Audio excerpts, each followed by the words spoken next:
Iginiit ni Senator Amy Marcos na very obvious umano ang ginagawang panghihimasok ng administrasyon sa mga usapin ng Senado, lalo na kaugnay ng kontrobersyal na panukalang payagan ng online voting ng mga senador. Ayon kay Marcos, malinaw umanong nakikialam ang Malacanang sa internal na usapin ng Senado matapos tutulan ni Pangulong Bongbong Marcos ang panukalang amendment sa Senate Rules na magpapahintulot sa remote participation ng mga senador. Nauna nang sinabi ni Pangulong Marcos na tila ginawa lamang ang panukala upang makalahok pa rin si Senador Ronald De La Rosa sa mga sesyon kahit may kinahaharap itong arrest warrant mula sa International Criminal Court, ICC. Dahil dito, sinabi ni Senator Amy Marcos na posibleng nalalabag na ang hangganan sa pagitan ng ehekutibo at lehislatura. Aniya, tila nais umanong pahinain ang Senado upang hindi nito maisulong ang mga investigasyon, kabilang ang mga usapin sa Blue Ribbon Committee. Samantala, tiwala umano si Senadora Amy Marcos na isa-isa nang babaliktad sa darating na Biyernes ang mga witness na nagsalita sa Senate Blue Ribbon Committee. Ayon kay Senator Amy, hindi malabong ganito ang mangyari bilang pinressure at takutin na raw ang mga pamilya nito.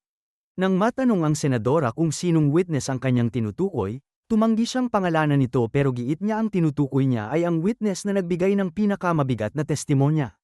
Anya, dati pa man ay siniraan na ito nang sabihin na peke ang pirmang nakalagay sa kanyang affidavit. Maliban sa inaasahang pagbaliktad ng ilang witness, sinabi niya na may iilan ding gustong mag-witness na pinipigilang magsalita. Sa kabila ng mga naging pahayag ng senadora, iginiit naman niyang hindi niya kilala ang nasa likod nito pero ang alam lang niya ang taong nasa likod nito ay may kakayahang mang-threat at afraid na mahuli. Amy, can you show the pictures just so that you can identify it para on the record ito, no? Para pag gumawa ng report ng Blue Ribbon Committee. But from our hearts, ang dami nagte-text sa amin. Hindi kami humuhusga, ang publiko ang humuhusga, pero nagpapasalamat na dumating kayo ngayong araw na to. Ikaw na magtanong. Yes, sino ang nariyan sa picture? O sinong kumuha ng picture? Kaninong picture po yan? May nakakaalala ba dyan? Ma'am, May kasama yan on the same page? Paki-flash na rin. Baka sakali mas kabisado nila yung isa. Yes? Your Honor, yung picture po na yan ay ibinigay ng isang empleyado rin ni Ginoong Saldico na wala dito sa 18. Kasi, so, ibig mo sabihin, yung binanggit mo 19 na meron pa talagang ibang magsasalita, eto yung mga ambag nila. Opo, pero sila, alam din po nila ito dahil Okay. lumabas ito sa chat group nila. Alright. Pero yung actual po na kumuha ng picture, wala po sa 18. Ito, RPC 811, kinunan rin ninyo to? O naibigay lang? Anybody knows anything about this picture? Your Honor, nakunan din po ng isa kasama namin pero hindi kasama dito. Okay. Pero na-post sa chat group niya. Yes, Your Honor. Ano ulit yung purpose sa pag-post sa chat group niyo? Para alam na dumating doon? Yes po. Sa chat group, kanino kayo nagre-report? Sa officer in charge namin na close in ni Kong Saldi na PNP na active pa. Active na PNP? Yes, ma'am. Okay. May mga picture pa. Ito naman sa loob ng bahay. Kaninong bahay to? Asan na? Yung sumunod na pictures, nasa loob ng bahay. Ayan.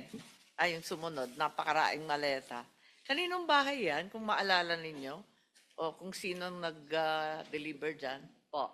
Your Honor, good afternoon po. Ako po si George Villalon. Video po yun, ma'am, sa bahay po ni Martin Romualdez po sa 42 po, McKinley. Ito yung bahay sa McKinley, di ba? Saan to? Sa Salas? O saan? Yes po, ma'am, sa sala po. Sa sala, oo. Mukhang ang pamilyar, opo. Kailan ito? May video po yan, ma'am. May video siyang kasama. Yes po. Kasama ko po si John Paul. Si John Paul, Estrada po. yung tao ni Kong Saldi. Po. Yes po. Oo. So ilan ang maleta? Ito ba yung napakaraming maletang pinatid ninyo? Pinakamababang malita pa po yan, ma'am. Ito pinakakonti. Yes po. Ilan ito? Nasa Napakarami sa 20 picture, po. Nasa 20 po. 20? Yes po. Okay. Kailan? Maalala mo? November 21 1, 2023 po. 2023? Yes po. Okay. So smallest delivery yan kung tutuusin. Yes po, ma'am. Okay. May mga picture pa. Ito hindi naman yata sa bahay, mukhang airport. Saan to? Yung sumunod. Ayun. Ayun sa kaliwa. Saan yan? Sa ano po yan, ma'am? Sa basement 3, Horizon Homes. Basement 3 ng? Horizon Home, ma'am. Okay. Bali, packet doon sa elevator, ma'am. Papunta sa 56 sa condo unit ni Bosaldi. Oh. Marami po yan, ma'am. Oo, Bali, mukhang napakarami. Isang helera, pare-parehong mga maleta. mga 56 ka malita yung naakyat namin doon, ma'am. 56 maleta. Yung picture dito sa ibaba, ganon din? Yan po yung ano ma'am, yung may dilaw. Oo, yung may red, Yan po yung may yellow. box ma'am. Yan po yung time na kasama ko si Top Orly Gutesa na nag-deliver kami sa 42. 52 po yan. Kasama na po yung box. Yung, ano, ma'am, yung nakaharap, walang putol yung pag-picture. Ako yun po, ma'am. Ikaw yon. Yes po. Okay. Sige. So, itong helicopter, mukhang apat ba yung maleta? Itong may helicopter, the same helicopter kanina, di ba? Magkapareho lang tong helicopter. RPC 811. Kasamahan rin ninyo nagpadala nito, hindi ninyo alam. Yes, Your Honor. Okay. So, andito na si Senator Marcoleta. May mga listahan kayo rito? May mga picture pa rin dito sa sinumpaang salaysay ninyo. Ito naman, nasa loob yata ng sasakyan. Tama ba? Saan to? Nasa loob ito ng sasakyan, saka... Yan, ma'am, sa, ano, sa bahay ni former speaker po. Okay. Pati yung ibaba. Yes po, yes, ma'am. Aling bahay? Yan, ma'am, sa, ano, sa Horizon Homes. Sa? Horizon Homes. Akala ko yung kay Saldi, yung kay Horizon. Sorry. Ito, saan to? Horizon Homes yan, ma'am. Sa Pero unit ni hindi Boss bahay Aldi. ni former speaker yan, di ba? Yung nasa taas po, ma'am. Ah, Ayan po. Number 42 McKinley. asa 42. Okay. And then, yung sa Horizon, ito yung ibaba. Yes po. Yan po yung unit ni Boss Aldi. Ito yung, meron kayong mga dates dito na puros 2022. Tapos, ayan na, yung mga sumunod. O kayong lahat. Kayong tatlo. Sorry, ma'am. Ako po yung isa, ma'am, yung naka-stripe na polo Naka-stripe, shirt. ikaw yun. Oo. Sa kaliwa. Ako Sino naman. yung dalawang kasama mo? Ako po, ma'am, si Cecilio Larder Jr. Ako yung sa gitna po, Ikaw ma'am. yung nasa gitna. Ito sa Yeah, po. kanan. Yan po si Mark Tiksay po. Si Tiksay.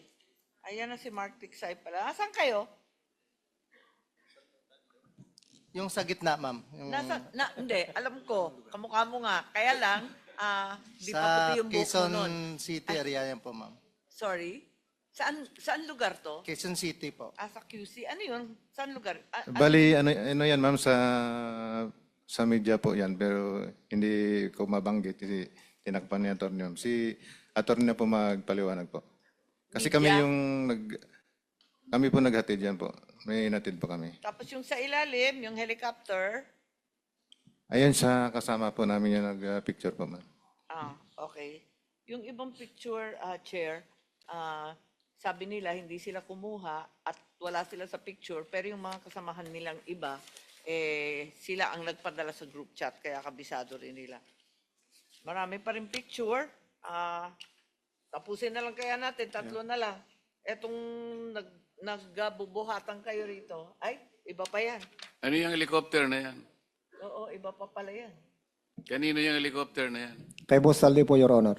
Sa ano po yan, sir? Sa Misibis Bay, sa Sa Albay. Albay.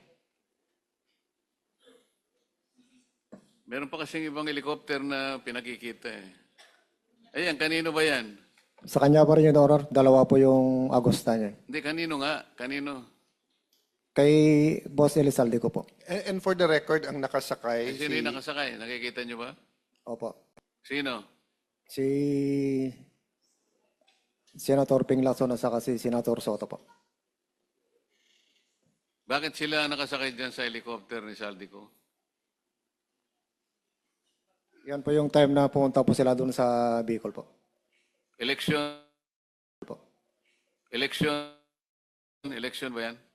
Yes po.